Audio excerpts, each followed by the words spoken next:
Les autorités ont-elles dit des contre-vérités au sujet du dispositif de sécurité le soir du 14 juillet à Nice? Selon la préfecture des Alpes-Maritimes, des équipes de police nationale se trouvaient à l'entrée de la zone piétonne.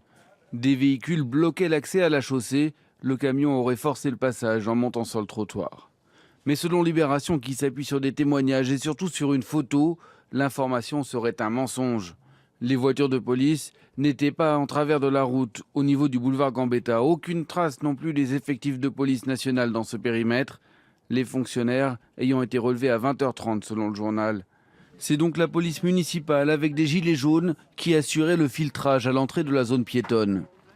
Bernard Cazeneuve n'a pas attendu longtemps avant de répliquer, accusant le journal Libération de publier des contre-vérités.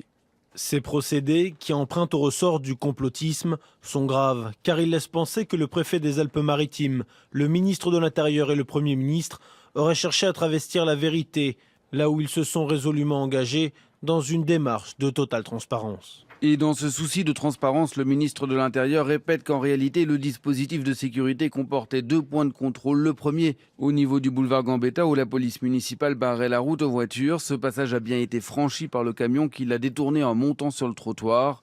L'autre, 400 mètres plus loin, au début de la zone événementielle, où se trouvaient 6 agents de police. Des agents qui ont poursuivi le semi-remorque, contribuant à sa neutralisation 2 minutes plus tard, précise le ministre, qui salue une fois de plus leur courage et leur comportement héroïque.